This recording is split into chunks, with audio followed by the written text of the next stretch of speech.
မခိုင်မဲ့တဲ့ဒီတင်ငိုင်းကုန်းကဘာဖြစ်လို့မြေကျွင်းလာတူးနေရတာလဲငါပြော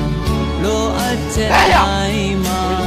အမေနာကျွန်တော်အကိုကြီးအေးအေးပြပြပြင်မမှာစိုးလို့ကျွန်တော်ပြင်မချင်ပြင်မမှာလဲဆိုပြီးတော့ကျွန်တော်သိတာနဲ့လာတူးပေးနေတာမင်းစေတနာနဲ့မင်းကိုနေဦးအတန်ကောင်းမဖြစ်နဲ့မင်းစေတနာကိုနေဦးလက်ခံမှစေတနာဆိုတာဖြစ်တာကွာမင်းစေတနာကလက်မခံဘူးကွာကိုမင်းရဲ့လက်တွေအပေါက်ကြားကန်ရမယ်တက်မို့ဘူးဟာအမေနာမကိုမင်းတွေကန်ရမယ်စာအုပ်တွေစာရေးရမယ်တာပတ်ရမယ်ကွန်ပျူတာတွေနဲ့ရမယ်ဟောနောက်ထဲမှာစာတွေအများကြီးထည့်ရမယ်ဟာလေမင်းဒီပေါက်ပြဘာလို့လာကန်ရလဲငါချတ်ထိုးမင်းပြေရောမယ်ဟောရောက်ဟာနေဦးမင်းတို့ဒီခေါ်ပြဘာဖြစ်နေကြတာလဲအဲ့ဒါခင်ဗျာကြောက်ကြည့်ရောတင်ញိုင်ကောဝါမယ်ဘာဖြစ်လို့သူခိုင်းနေရလဲဗျဟာသူခိုင်းတာ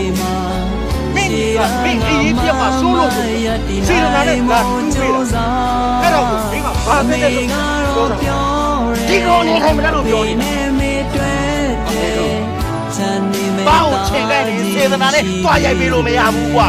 ကိုနေရလဲကိုနေရတယ်